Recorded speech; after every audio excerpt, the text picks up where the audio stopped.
Boa noite a todos.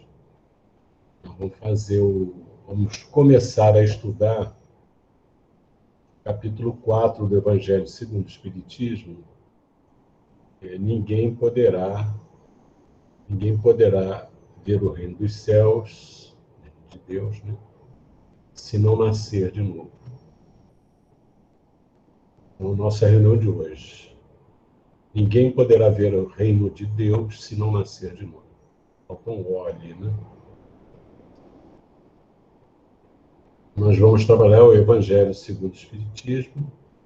Kardec Alain, o Evangelho segundo o Espiritismo, tradução de Guilherme Ribeiro, da terceira edição francesa, revista, corrigida e modificada pelo autor em 1866, 120ª edição, Rio de Janeiro, FEB, outubro de 2002.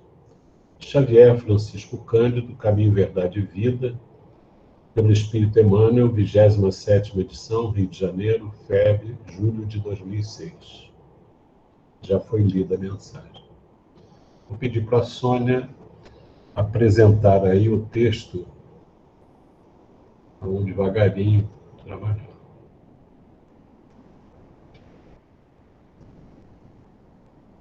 O tamanho da letra tá bom? Tá bom, né? Se puder aumentar um pouquinho, Sônia, acho melhor para as pessoas. Um pouquinho. Aí tá bom, né? Isso aí. Se ficou a mesma coisa, né?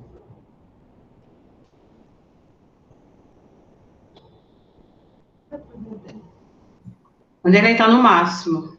Tá, então tá bom. Tá bom, dá para ver bem. Bom. Então, Kardec começa citando um trecho do Novo Testamento, esse item 1. Jesus, tendo vindo às cercanias de Cesareia de Filipe, interrogou assim seus discípulos: que dizem os homens com relação ao Filho do Homem? Quem dizem que eu sou? Eles lhe responderam: dizem uns que é João Batista, outros que Elias, outros que Jeremias ou algum dos profetas. Perguntou-lhe Jesus: e vós, quem dizeis que eu sou? Simão Pedro, tomando a palavra, respondeu: tu és o Cristo, o Filho do Deus vivo. Replicou-lhe Jesus: bem-aventurado és, Simão, filho de Jonas, porque não foram a carne nem o sangue que isso te revelaram, mas meu Pai que está nos céus. Está em Mateus, capítulo 16, versículos 13 a 17. Está em Marcos também, no capítulo 8, versículos 27 a 30. Então vamos conversar um pouco sobre esse trecho aqui. É interessante a gente observar que Jesus, para preparar os discípulos para a implantação, lançar as bases da implantação do reino de Deus na Terra, imagina que isso é a coisa mais importante que a Terra já teve a experiência. É um momento, assim, esse período de Jesus na Terra é um período, assim, grandioso pelas consequências dos ensinos que Jesus estava trazendo. E a gente observa aí, de um lado, a oportunidade da vinda do Cristo. Ele não veio nem antes nem depois. Criadas as condições mínimas para que a sua mensagem pudesse se estabelecer na Terra, o Cristo veio. Não poderia vir antes. Era preciso toda uma preparação anterior para que os corações estivessem como um terreno preparados para a sua vida. Quando falamos os corações estarem preparados para a vinda de Jesus, não queremos dizer que a humanidade inteira estava preparada para isso. Mas havia uma condição mínima para a absorção dos seus ensinos. Porque no planejamento do Cristo, ele deveria vir, mas não poderia se eternizar fisicamente aqui. Deveria trazer e plantar essas sementes, né, para que elas se desenvolvessem no terreno propício dos corações de alguns companheiros, de alguns espíritos vinculados a ele. Naturalmente, a vinda de Jesus não ocorreu sem que houvesse a preparação de trabalhadores que seriam capazes de assumir esse trabalho importantíssimo para a Terra, trabalho que a humanidade até hoje ainda não compreendeu adequadamente. Eu acredito que a mensagem espírita, com os esclarecimentos dos espíritos, trazem para nós que absorvemos, que buscamos. E quando dizemos isso, não queremos destacar o espiritismo como melhor ou não em relação aos outros. Queremos dizer que a mensagem espírita é a mensagem de Jesus para a humanidade, não é a mensagem para os espíritas apenas. Mas, naturalmente, é uma mensagem que começa a nos abrir os olhos, o entendimento, para a importância da vinda de Jesus e, mais ainda, para a importância de mergulharmos nesses ensinos, não apenas para conhecer, mas para que esses ensinos começassem a penetrar os nossos corações. Então, Jesus, ele chega e ele convive com os discípulos. Olha que coisa importantíssima, né? Os discípulos, nesse contato com Jesus, desenvolveram uma experiência riquíssima, porque era conviver, é a humanidade terrena com as condições mínimas para fazer o contato com a experiência de uma esfera muito superior à humanidade terrena. E vemos, de outro lado, o grande amor de Jesus pela humanidade. Vir à Terra, conviver conosco, sentir as nossas dificuldades, a ignorância nossa a respeito da vida espiritual e trazer uma mensagem, uma orientação de vida que nunca tivemos na Terra e que ainda não produziu os efeitos maiores, não por falha da orientação que nos veio, mas por indiferença das criaturas humanas. Vejamos que a mensagem inicial é muito importante, porque quando ele fala com Pedro, ele pergunta se Pedro o ama, né? 3 vezes. Parece uma coisa angustiante para Pedro, mas extremamente necessária. Porque a tarefa de Jesus foi trazer o amor à vivência da humanidade terrena. E esse amor ele viveu e ele desenvolveu junto com os discípulos. E é um momento importante que ele diz: se me amais, guardai os meus mandamentos. Ou seja, para que a mensagem de Jesus pudesse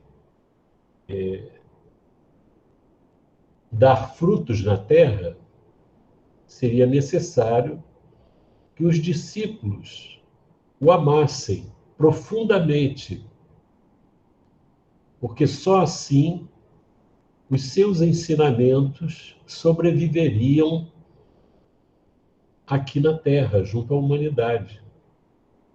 Então, amar Jesus é uma coisa muito profunda. Significa que nós vamos guardar, ou seja, vamos respeitar e vivenciar os ensinos de Jesus, os mandamentos dele. E isso significa não apenas amar Jesus, guardar os ensinos de Jesus, significa amar a Deus, amar os semelhantes, perdoar 70 vezes, 7 vezes e tudo mais. Ter a coragem de levar a mensagem de Jesus onde as pessoas não querem ouvir. Foi isso que os verdadeiros cristãos fizeram, sofrendo todos os ataques, mas por amor a Jesus, eles fizeram o que Jesus fez. Perdoou, os trabalhadores cristãos perdoaram os seus algozes como Jesus perdoou aqueles que o levaram à cruz. Então é profunda a mensagem de Jesus, mas esse amor, essa ligação profunda, apesar da falha de um discípulo, que era o Judas, e pelas informações do mundo espiritual já está muito além da gente, muito recuperado, e a negação de Pedro, a gente observa que apesar disso havia um amor profundo, mesmo em Judas. Porque se ele não tivesse amor a Jesus, ele não teria se arrependido. O remorso, o arrependimento, demonstrou a ele a incompreensão do papel de Jesus. Jesus não queria conquistar a terra, ele queria conquistar os corações das criaturas. Porque só assim a humanidade poderia crescer e ser feliz. Então a gente observa que esse amor profundo que se desenvolveu com os discípulos foi no convívio, que não foi um convívio fácil. Imaginemos Jesus com aquela condição espiritual tão elevada, conviver com discípulos que inicialmente estavam preocupados em saber quem era o maior entre eles. E Jesus teve que ensinar por diversas vezes que o maior seria aquele que servisse mais. E deu um exemplo, quando lavou os pés dos discípulos, que Pedro ficou constrangido, não quis ser lavado. E Jesus disse: se eu não lavar os seus pés, você não tem nada a ver comigo. Então veja só, nós só estabelecemos ligações profundas de coração quando somos capazes de servir. E cada um serve nas condições em que a vida o coloca para servir. Existem uns que servem num determinado campo, outros em outros. Jesus servia em todos os campos. Então é importante isso. E veja que ele nesse momento aqui, dessa passagem, ele está estabelecendo uma ligação muito grande com os discípulos, como sempre. Estão sempre ligados a Jesus, não por uma questão de privilégio, mas para que eles se encharcassem verdadeiramente, absorvessem profundamente os ensinos do Cristo. E a vivência de Jesus com eles é o aprendizado do amor. Não um amor exclusivista, porque o amor de Jesus envolvia e encaminhava os discípulos para amar os semelhantes, os próximos, o próximo, né? Agora, é importante aqui a gente ver, ele pergunta, vale uma pergunta nossa aqui, né? Sobre a pergunta de Jesus. Que dizem os homens com relação ao Filho do Homem? Quem dizem que eu sou? Então, nessa hora, nós nos perguntamos, por que será que Jesus fez essas perguntas aos discípulos? Qual a razão de ser dessas perguntas? O que ele pretendia? Naturalmente, ele coloca aqui para saber o que os homens diziam em relação ao Filho do Homem. Então, ao mesmo tempo que ele pergunta, ele diz que ele é o Filho do Homem. Quem dizem que eu sou? Jesus, ele se coloca muitas vezes nessa condição do Filho do Homem. E nós já trabalhamos muito isso, mas é sempre bom recordar isso. João Batista, ele, quando se referiu a João Batista, uma vez, ele disse que dos nascidos de mulher, João Batista era o maior. Mas o menor no reino dos céus era maior do que João Batista. Então vejamos que interessante isso. Ele faz a diferença. Se João Batista era o maior dos filhos de mulher, nós somos menores do que ele, do que João Batista, o precursor de Jesus, primo de Jesus, né? E ele se coloca como filho do homem. Então nós já aprendemos que o filho do homem é aquele que ultrapassa a condição da humanidade comum.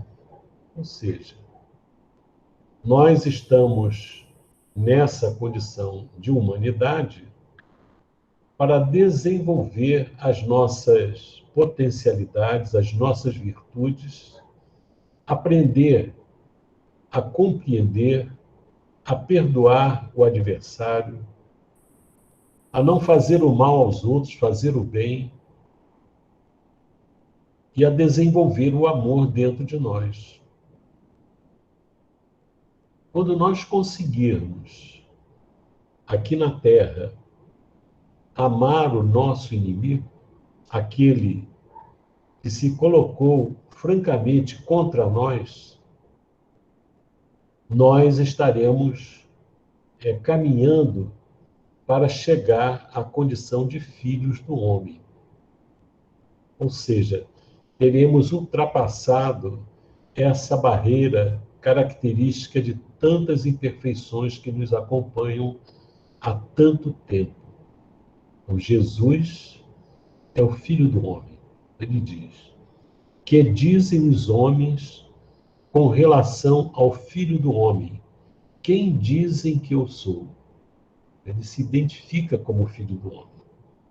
E ele nos prepara com os seus ensinamentos para que nós, mais adiante, possamos dizer a mesma coisa, que nós somos filhos do homem. Ou seja, o Filho do Homem é aquele ser que se purifica dentro de nós, que luta, somos nós mesmos, né? Mas nós mesmos, limpos das imperfeições, sem trazer as sombras do ódio, sem alimentar as mágoas, sem guardar rancor, sem fugirmos dos nossos deveres perante a lei de Deus. A gente sabe que essa é uma luta muito grande, porque nós temos séculos de alimentação das nossas imperfeições. Temos séculos em que, milênios, séculos, muito tempo, em que nós temos nos curvado perante a matéria. A matéria que é obra de Deus e que existe para nos dar o apoio necessário para nos desenvolvermos espiritualmente. Ela nos serve, mas nós, às vezes, tornamos a matéria o nosso Senhor, a Nossa Senhora, e passamos a servir aos interesses da matéria, a extrair da matéria os prazeres, os recursos, o que for, e nos esquecemos do grande tesouro que existe dentro dos nossos corações. Então, romper essa grade que só se pode romper por dentro. Ninguém pode abrir essa gaiola em que nos encontramos. O que Jesus fez e tem feito ao longo do tempo para a humanidade, para cada um de nós, é colocar em nossas mãos a chave para que possamos abrir essa gaiola, essa prisão e podermos sair. Mas essa chave só abre por dentro. Então é muito importante a gente perceber a riqueza, os valores que Jesus trouxe para nós e que ficaram hibernando aí por um longo tempo em função dos desvios que os mensageiros encarnados deixaram que a sua mensagem ficasse. E os discípulos responderam: dizem uns que és João Batista, outros que Elias, outros que Jeremias ou algum dos profetas. Olha que interessante. Quando eles dizem isso, se os homens falam isso, a questão de Jesus ser João Batista era um desconhecimento da figura de Jesus. João Batista era muito conhecido. Mas Jesus, naquele momento, ainda não tinham muito conhecimento a respeito dele, por isso que eles não sabiam, porque João Batista já foi visto e foi morto. Mas os outros apóstolos, os outros profetas, o Elias e os demais profetas, Jeremias, já tinham morrido. E Jesus só poderia ser um deles se eles reencarnassem. Então, a visão das pessoas a respeito de Jesus trazia embutida nelas, implícita nessas colocações, a ideia da reencarnação, embora confusa ainda, não muito clara. mas dava a ideia, se ninguém aceitasse a ideia de reencarnação, não poderia imaginar que Jesus era Jeremias, Jesus era Elias. Não dá para saber isso, não dá para entender isso. Mas já dá uma ideia de como a humanidade, aquela comunidade, já entendia alguma coisa a respeito da reencarnação. E aí Jesus pergunta aos discípulos: e vós, quem dizeis que eu sou? Simão Pedro, tomando a palavra, respondeu: tu és o Cristo, o Filho de Deus vivo. Replicou-lhe Jesus: bom, vamos ver essa parte aqui.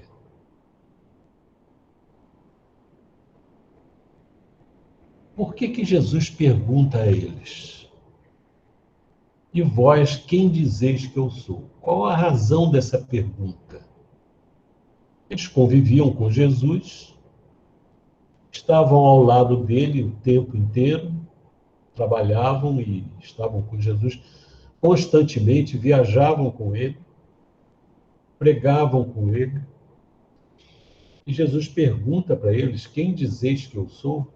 O que Jesus queria com isso? Ora, naturalmente, Jesus estava preparando um grupo para enfrentar situações muito difíceis, o que dá uma ideia para nós do nível espiritual da humanidade, daquela época principalmente, e da época atual também. Porque ele preparava os discípulos para experiências em que haveria muito sofrimento, que a história demonstra isso. Então, por que ele pergunta aos discípulos isso? Ele é um líder. Jesus é o mestre. Então, ele, naquele momento, aquele grupo que o está seguindo precisa saber a quem eles estão seguindo. Quem é ele? Aquele que está, ele que é o guia, né? Os Espíritos nos dizem que ele é o guia e modelo para nós seguirmos. Os discípulos precisam saber quem é ele. Quem é Jesus? Aliás, essa pergunta nós devemos fazer a nós mesmos. Nós que nos colocamos como cristãos, como espíritas e como cristãos, que são a mesma coisa, nós precisamos nos perguntar quem é Jesus. Porque às vezes a nossa relação com Jesus é uma relação um pouco mágica. Jesus é aquela pessoa que vai fazer um milagre para mim, que vai me tirar de uma situação embaraçosa, de uma doença, de um problema. E não pensamos em Jesus como aquele guia que mostra o caminho, que nos ensina o caminho para seguir. O que eu preciso saber de Jesus? Nós hoje temos uma noção de que Jesus é o governador da Terra, é o Espírito puro, responsável pela condução dos destinos da Terra, pela direção. E, naturalmente, a Terra vai andar de acordo com a ação das pessoas que estão na Terra. Então, dizer que a Terra vai evoluir significa dizer que a humanidade vai evoluir. A Terra não vai sair da condição de expiações e provas para a regeneração por méritos do planeta físico. A Terra vai passar a ser um planeta de regeneração, um mundo de regeneração, pelo esforço da humanidade para conquistar essa condição. Então, nós temos que saber que Jesus é aquele que nos mostra o caminho, mas que vai à frente da gente. Veio aqui e viveu o que ele ensinou, dizendo para nós que aquele caminho é o caminho da felicidade.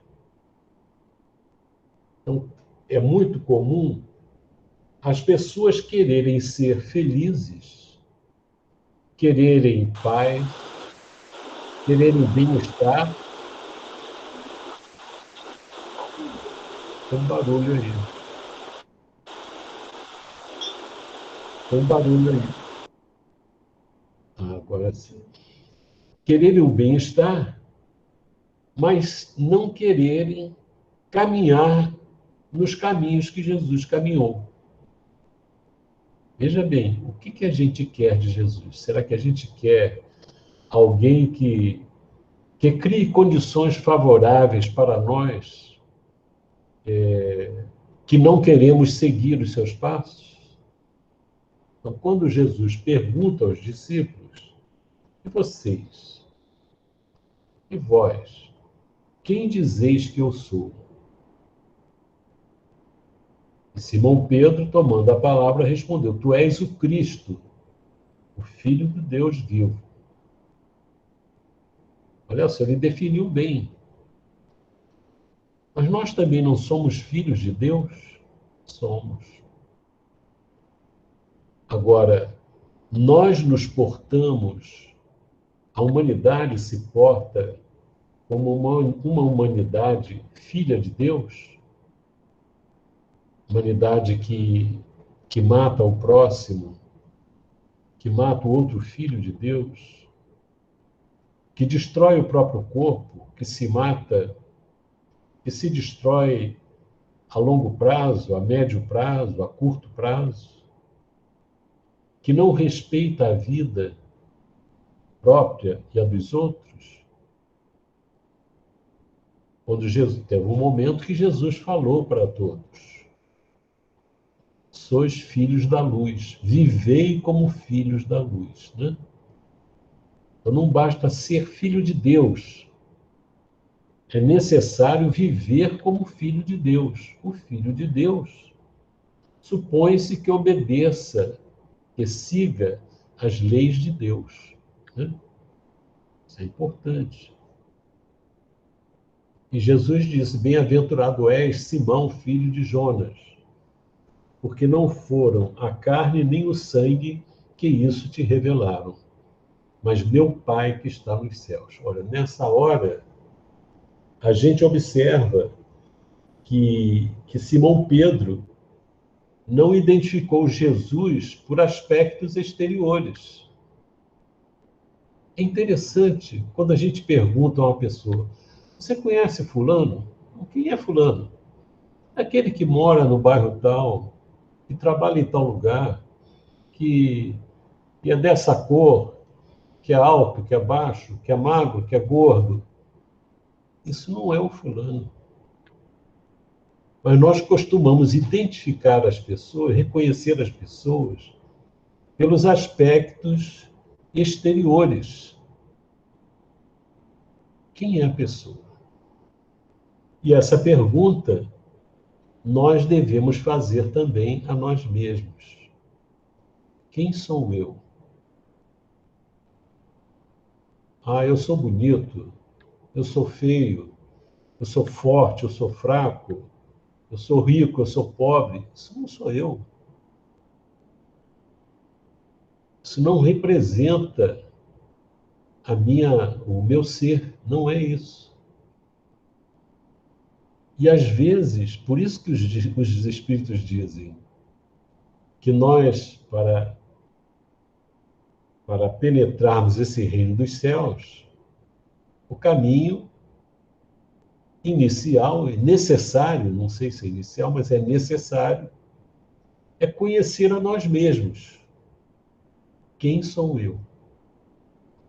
Aí eu digo assim: não, eu sou uma pessoa egoísta, eu sou um ser orgulhoso, eu sou preguiçoso, eu vou dizendo um monte de coisa. Mas isso também não sou eu. Isso é a minha caricatura. O que eu sou mesmo está lá dentro de mim, profundo, esperando nascer o Filho do Homem. Esse é que sou eu. O Espírito que é capaz de amar, que é capaz de perdoar o inimigo, que é capaz de amar o inimigo, mas que nós não queremos reconhecer. A gente diz, eu não posso fazer isso. Não, eu não consigo perdoar. Eu não consigo amar o inimigo, eu não consigo amar nem o amigo. Eu não consigo. Então, nós negamos vida à nossa verdadeira realidade e alimentamos aquilo que não somos nós realmente. Veja só. Quando Jesus vai em busca de Saulo de Tarso, para todos, era uma pessoa orgulhosa, enlouquecida, perseguindo, torturando, matando cristãos. Mas esse não era Saulo de Tarso. Isso era o que ele deixou vir à tona de ruim. Saulo de Tarso era o que Estevão viu quando estava morrendo no colo de Abigail. Ele falou para Abigail que Saulo de Tarso, quando conhecesse Jesus, seria um grande servidor de Jesus. Ou seja, Saulo de Tarso não sabia quem ele era.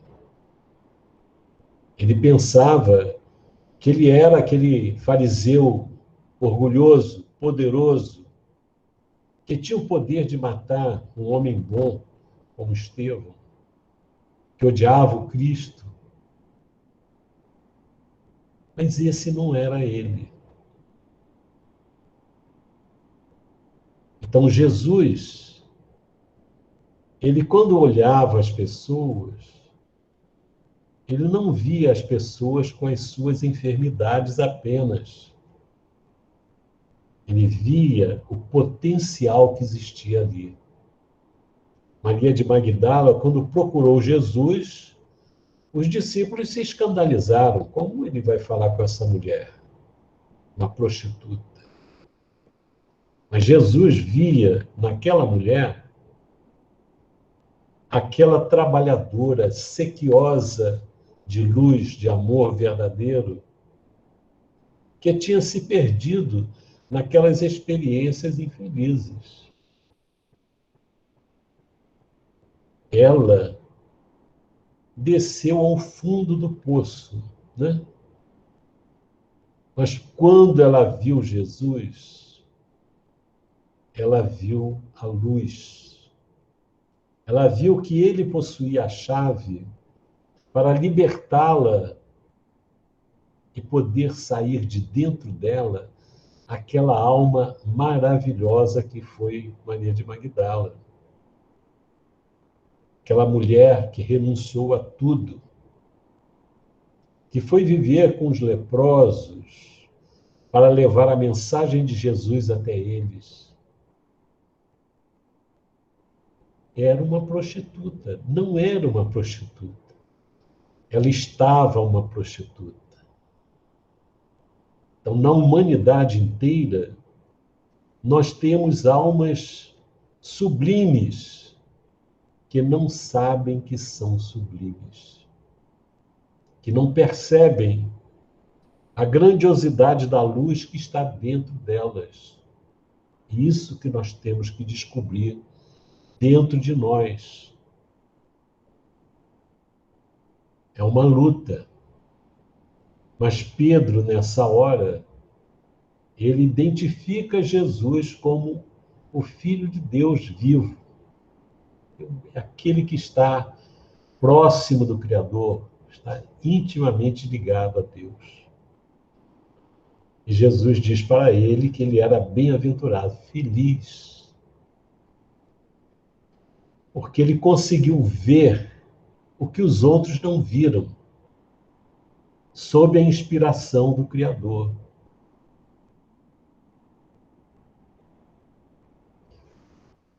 Então é como um contato com esse reino dos céus que está dentro de nós.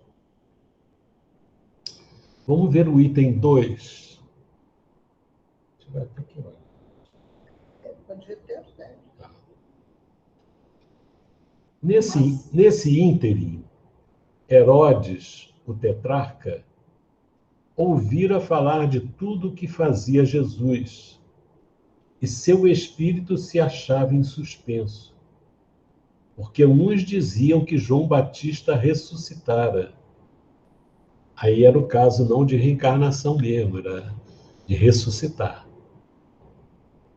dentre os mortos. Outros que aparecera Elias, e outros que uns dos antigos profetas ressuscitara. Disse então Herodes: mandei cortar a cabeça a João Batista. Quem é então esse de quem ouço dizer tão grandes coisas? E ardia por vê-lo. A gente vê um homem poderoso, né? Herodes era poderoso. Estava em sintonia com os romanos.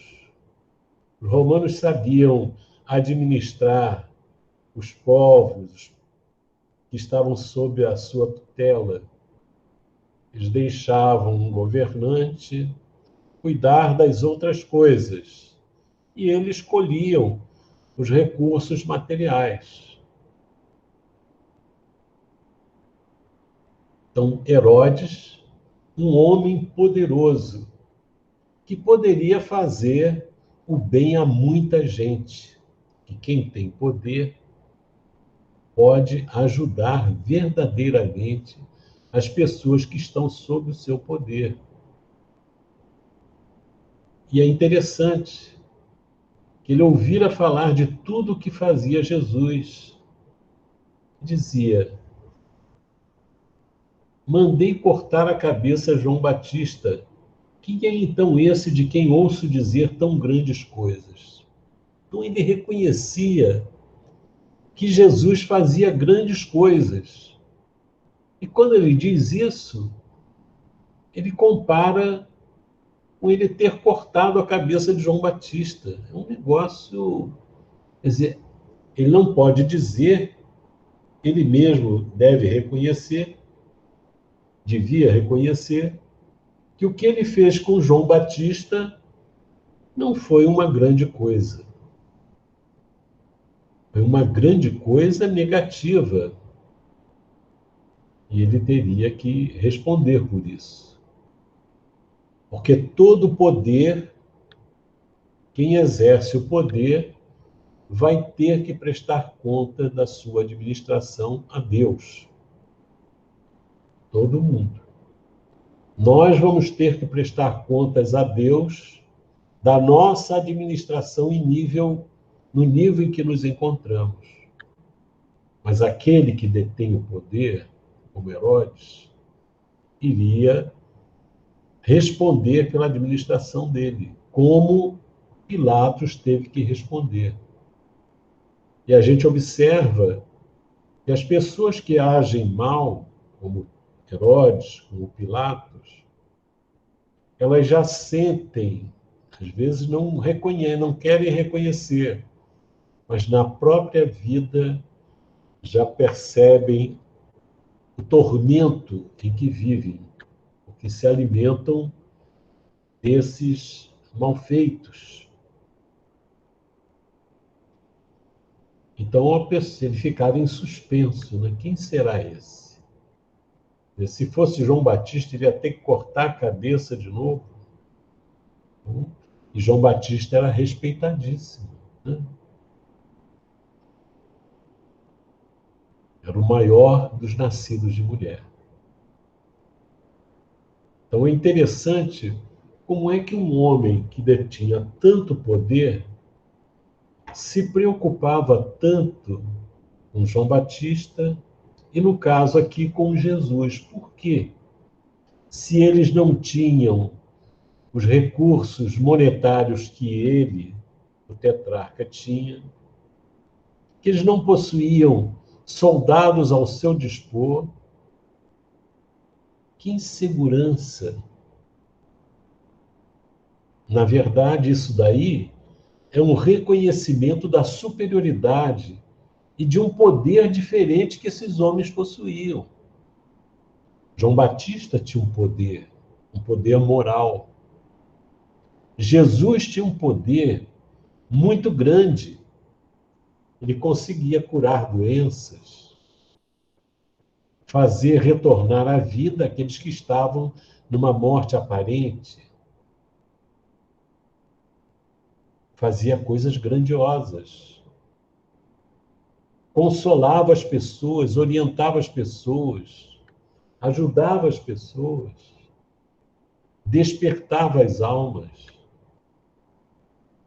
E a gente observa o seguinte: o trabalho de Jesus, Jesus não veio à Terra para curar os doentes.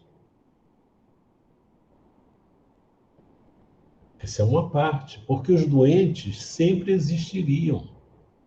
Os pobres sempre existiriam, até essa Terra mudar muito, nós vamos ter pobres, miseráveis por muito tempo.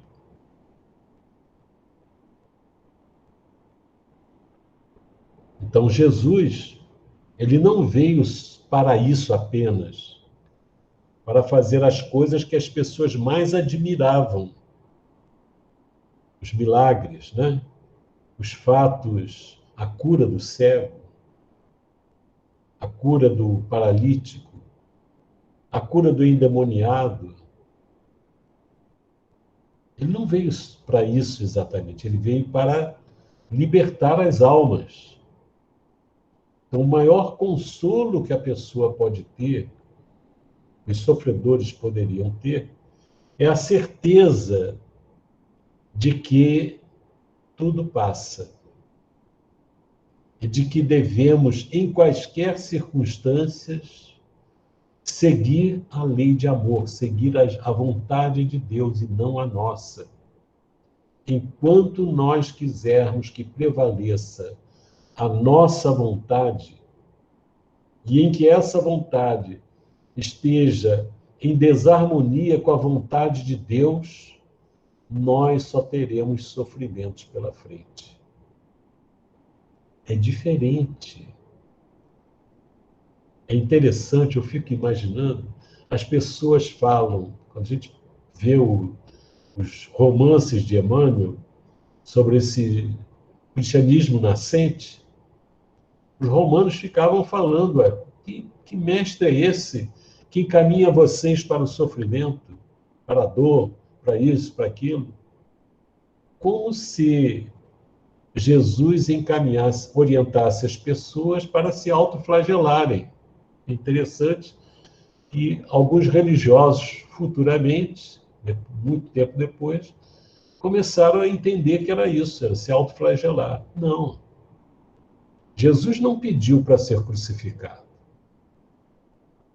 Não pediu. Não temeu, mas não pediu. Jesus não torturou ninguém, mas ele alertou os discípulos e os seguidores que a vida seria difícil. Então, o trabalho de Jesus, mais consolador, não é somente recuperar a visão, a saúde. Não é isso. O trabalho maior de Jesus era ajudar as pessoas a descobrir a luz que existia dentro delas e a certeza de que a vida continuaria, de que Deus nos ama. Então é uma visão assim grandiosa e que as pessoas, nós, né, ao longo dos séculos, temos demorado muito a compreender a mensagem que Jesus traz. Vamos seguir em frente. Por favor.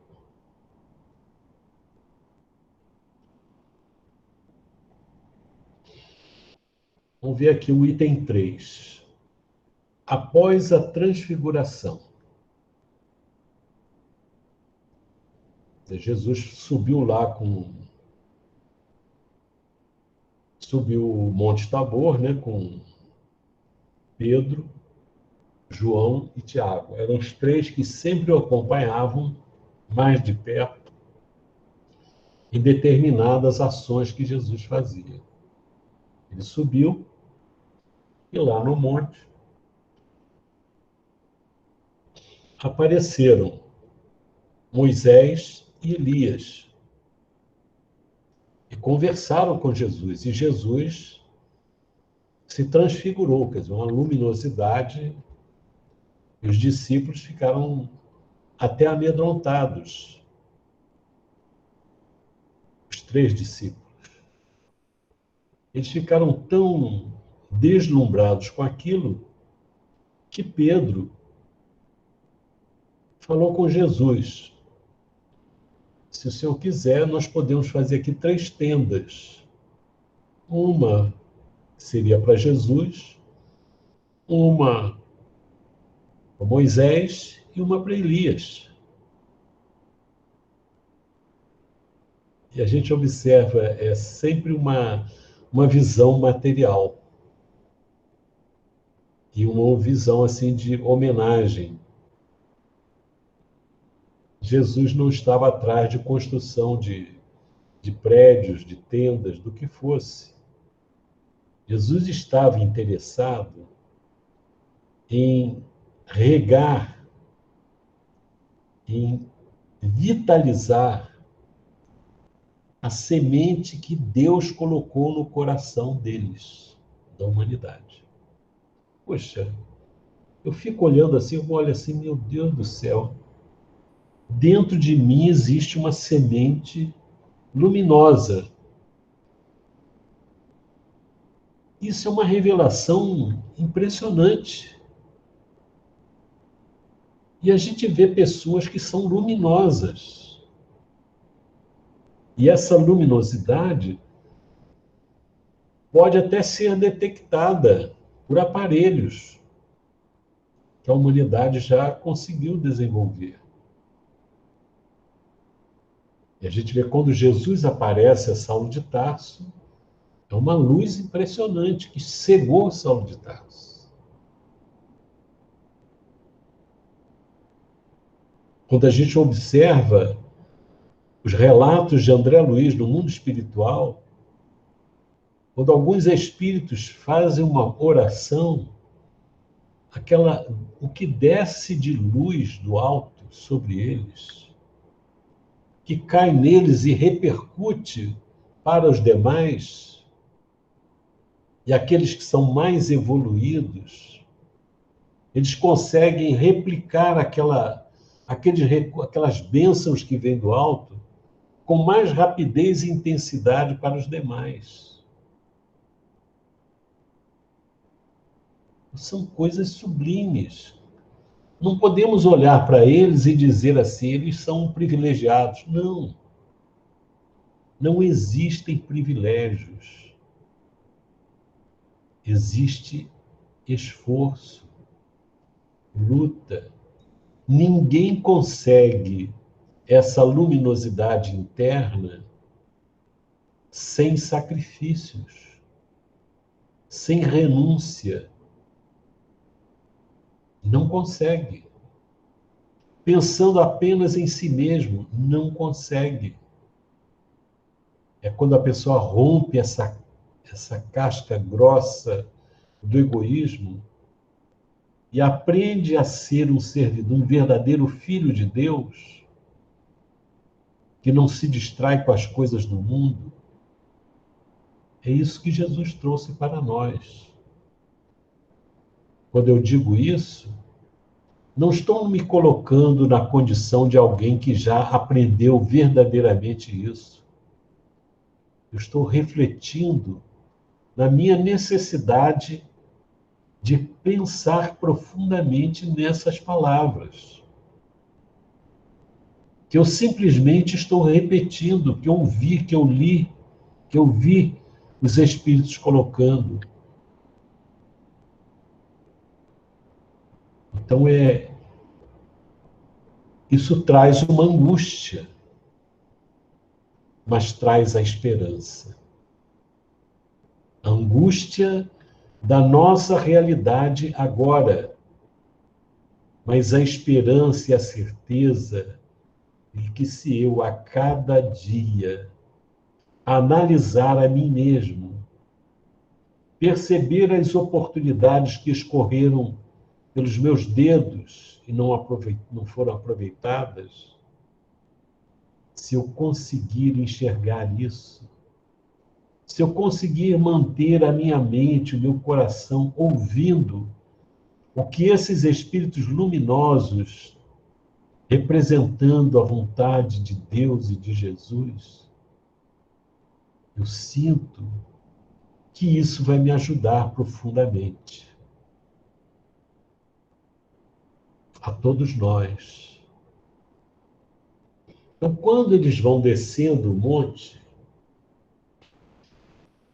seus discípulos então o interrogaram desta forma: por que dizem os escribas ser preciso que antes volte Elias? Qual é a razão de ser dessa pergunta? Essa pergunta está ligada a responder se Jesus é o Cristo esperado ou não. Por isso que eles perguntam. De que ainda existia uma dúvida, mais ou menos. Depois do que eles viram, eles não tinham mais dúvida, não podia ter mais dúvida da condição de Jesus como Cristo aguardado há tanto tempo. Eles perguntam, por que dizem os escribas ser preciso que antes volte Elias? Ou seja, Elias morreu. E a gente sabe, né? Existem expressões religiosas que dizem, para não afirmar a reencarnação, dizem que Elias não morreu. Elias foi arrebatado para o alto. Não existe isso. Esse arrebatamento significa elevação espiritual.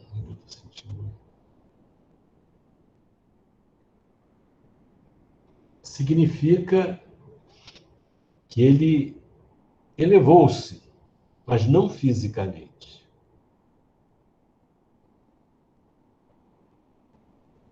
Mas no caso Moisés, não havia dúvida de que ele tinha morrido. Ele não entrou na terra prometida, não entrou, ele morreu antes. Porque dizem os escribas ser preciso que antes volte Elias. Aí Jesus respondeu: é verdade que Elias há de vir e restabelecer todas as coisas. Isso aqui dá para a gente pensar. Mas eu vos declaro que Elias já veio e eles não o conheceram e o trataram como lhes aprouve. É assim que farão sofrer o Filho do Homem. Então seus discípulos compreenderam que fora de João Batista que ele falara. Ora, o que é isso? João Batista tinha nascido. Só conhecia o pai e a mãe de João Batista. Se Jesus está dizendo, se eles entenderam que João Batista era o Elias que voltou, está afirmando a reencarnação. E Jesus não corrigiu esse entendimento deles. Aliás, eu tinha um colega, um grande amigo meu, que era de outra religião, era de uma outra religião, não era católico, não. Nós ficamos muito amigos, Batista. nós ficamos muito amigos, e o nosso primeiro contato foi assim no trabalho. Eu entrei, dei de cara com ele, e ele falou assim, olha, eu sou... Aí declarou a religião dele. Eu falei, meu Deus do céu. Quando ele falou isso, eu falei assim, você pode ser dessa religião, mas eu cá comigo, né? Mas deve ser médium também, porque está sentindo perigo junto de mim aqui. Não deu outro, né? Eu estava lendo o livro Memórias de um Suicida, e eu deixava em cima da mesa e almoçar. Um dia ele chegou para mim, Vanderlei, quando você terminar de ler esse livro, você me empresta, porque quando você vai almoçar, eu dou uma lida ali, estou achando muito interessante. Aí eu comprei o livro e dei para ele, né? Aí ficamos amigos, ele foi assistiu palestra do Divaldo, do Raul, levei para ele assistir uma palestra do Divaldo, ficou encantado com a palestra do Divaldo. Um ano depois, ele teve outra palestra, levei ele também. Quando nós chegamos, gente a dessa em volta na palestra do Divaldo, né? Quando ele chegou perto do Divaldo, ô fulano, aí disse o nome dele. Ô fulano. Ele ficou impressionado como é que ele lembrava, um ano depois, lembrava do nome dele no meio da multidão. E aí vamos conversando. E uma vez ele me relatou essa experiência, o filho dele, na evangelização lá da religião dele, surgiu esse assunto aqui. O filho dele falou, não, o João Batista era o Elias mesmo. Aí o camarada explicou, não conseguiu convencer o menino. Aí desceu o superior dele, explicou, não, para mim, mas está claro, não tem dúvida. Desceu o chefe todo, né, o pastor-chefe, ele falou assim para mim, Vanderlei, nem ele me convenceu. Para mim, o Elias era o João Batista era o Elias reencarnado. Então, essa é a ideia aí. Então, é muito claro isso, né? E Jesus coloca, né? E é interessante a gente ver que o Elias, na sua época, ele entrou em confronto com os sacerdotes de Baal. Fizeram uma disputa para ver qual era o Deus mais poderoso.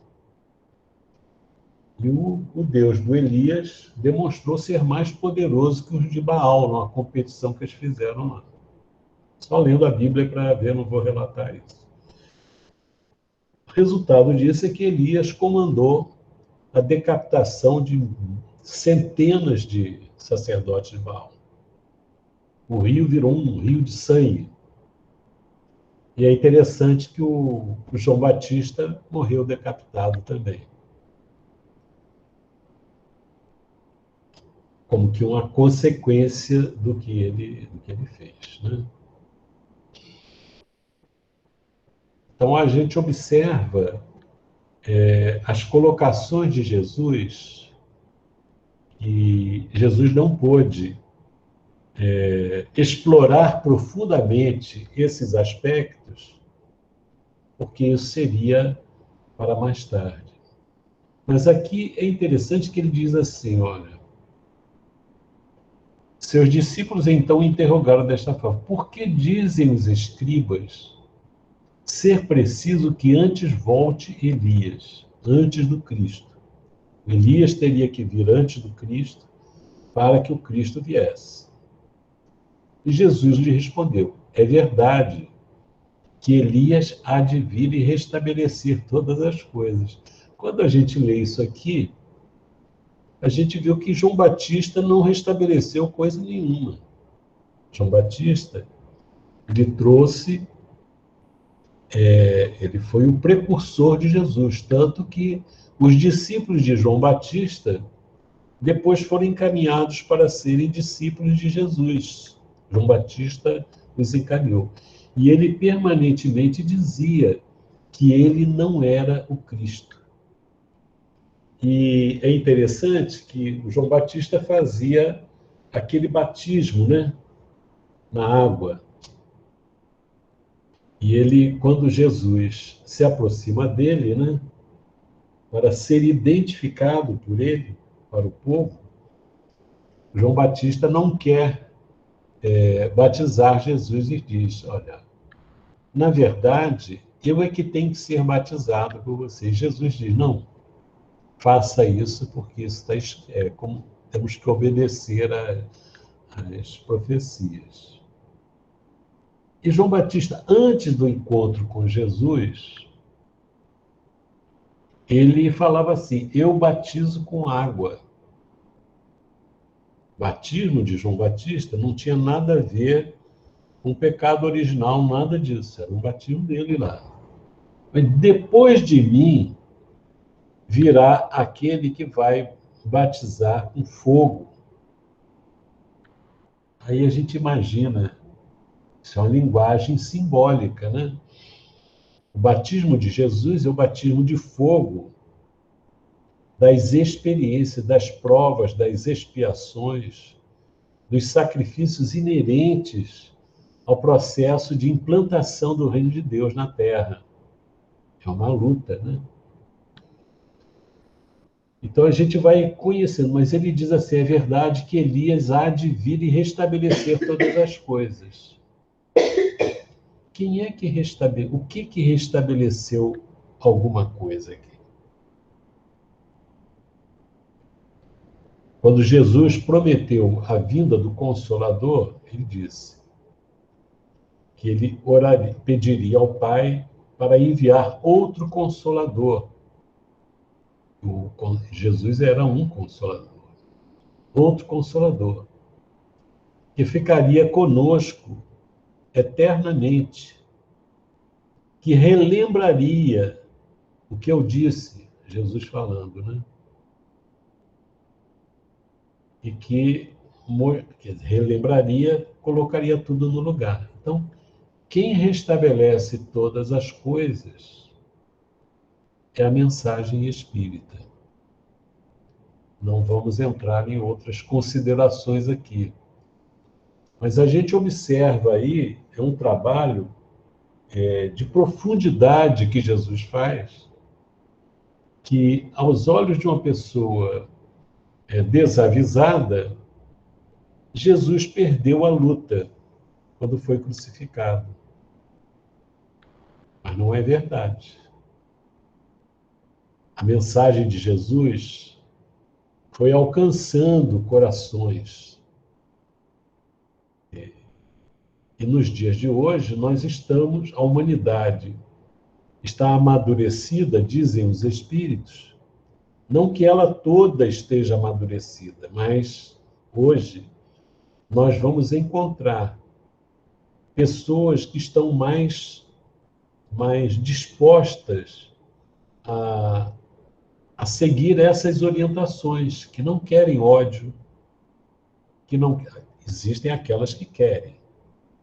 Existem aqueles espíritos encarnados e desencarnados que querem odiar, que se alimentam dessas vibrações enfermiças. Mas há pessoas que são capazes de perdoar, de amar, que não se revoltam contra Deus, né?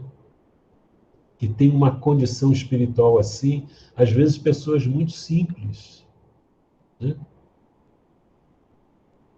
Que a gente conhece e que trazem um coração já preparado para isso. São almas que passam, às vezes, pela vida escondidas. A gente não conhece, não são importantes, não estão no destaque da vida, mas no campo em que elas se encontram, produzem muito em termos de compreensão.